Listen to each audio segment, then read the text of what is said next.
I was a beekeeper, and my daughter and son-in-law, they were a door opener, so they trusted me. And John Miller, is also analyzing very sharp what he is doing. I liked who you selected, that's why I asked. So it's not somebody who tries to hide what he's doing. He is aware what he's doing, only that he finds American way of excuse it's not possible because I want to be rich. He likes his bees, his dancing ladies, but of course they have to pay the price. Woman in white here. The man who had to burn all his bees, did he begin again? How did he recover?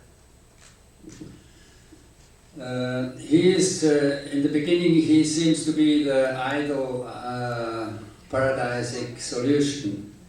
But there is also the mistake of his narrow-minded race idea, which make his bees weak. And then when you have more than 50% of sick bees, you have to destroy all of them. So he had to burn, at the moment where we are filming, we are not even sure if he has to kill all his bees, but it was burning 3 days and 3 nights. And then he wanted to stop, and I gave him 3 new hives. So he started, then he wanted to have all the queens, not these black queens, he wanted to have all the queens. And now he has 23 healthy hives at home. Question in the very back. I was wondering, are you going to show the film, like the movies or the environmental film festivals? Talk a little bit about the plans.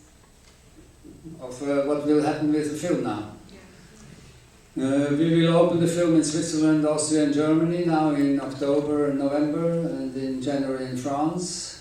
And with the help of this festival, it seems that we could sell the film to quite a lot of other countries. So I hope that I will have a lot to work. Festival in October, that's why I was asking. So she's saying there's a festival in October. Question right here. Not a question, just a comment. You joked about a DVD, but I really do hope it does find a way of getting to the hands of many people around the world, because it seems like one of those films that is going to be important. And thank you. Thank you. But of course, I hope that first it will be shown on screen, because this Gulliver effect that the bees are bigger than men, it's nicer to live in a movie theater. And of course afterwards with the DVD you can reach more people or with television, but so in the first run we fight for getting the screens. Question right here. I was impressed by your fairly neutral, non-judgmental stance to the different beekeepers, and I was really overwhelmed by the beauty of those almond orchards in blossom, and then I thought, where is the biodiversity? I was really, overwhelmed by the beauty of it, then the thought comes into my head, my goodness, there's just miles of them alone. Do you have any thoughts on that, or did that impress you while you were there in the flesh? No, that's what the almond guy says. He thinks it's not a mistake that it's so all these square miles just almonds, and it's also the same thing afterwards in cherries or apples. They destroy all the weeds, flowering weeds. They destroy them because the bees has to work for what they are paid for. And it's not a good healthy food to eat all 4 weeks only almond. And it's very bitter. You can't even eat the honey as human beings. It's very bitter honey. But that's one of the main reasons why the bees are suffering. You can't even leave them there because they would starve. And you're forced to transport them to another place, and it's a kind of totalitarian agriculture, and this monoculture needs a police who bans all the parasites down.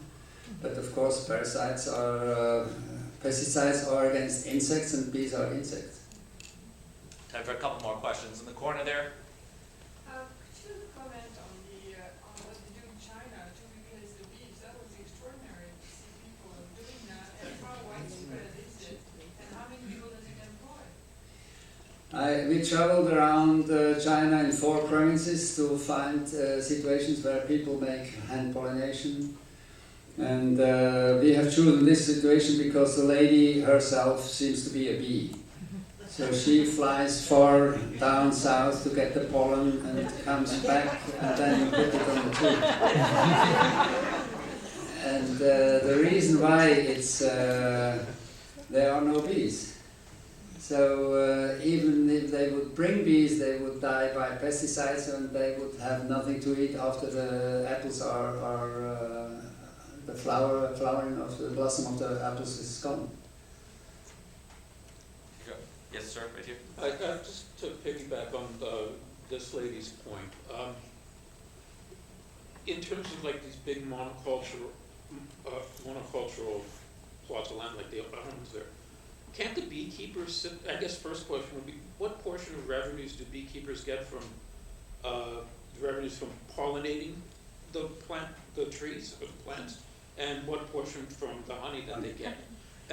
But I'm thinking, can't the beekeepers come up and tell these people, listen, if you keep doing this, we're not going to come and pollinate your plants? And, that way you can just say, like maybe prevent them from doing it that way. That's what the killer bees does. They get $150 for one colony. And Miller has 15,000 colonies. It's difficult. Can you calculate it? It's more than 2 million. So it's much more than he can earn with honey. And then he travels around, and for I guess apples are $60, and so the prices are not so. That's almonds is a tree.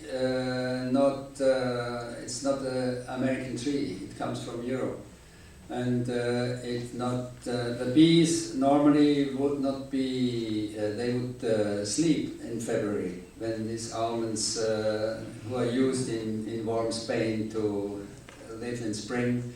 In California, it's not warm enough, so you have to wake up the bees and bring them through the snow to put them in the almonds. But if you have to question if you get 2 millions or not, you may ask next time 180 for a hive. A hive costs about 130, so even if it dies, you have earned money. The festival is the first place that this film is shown in North America, so you are the early audience to see it. If you want to vote for it, you can take your ticket and put it in the box outside. I encourage you to tweet and tell all your friends about this film. I want to thank you very much for coming. I want to thank especially Marcus Imhoof for producing this film.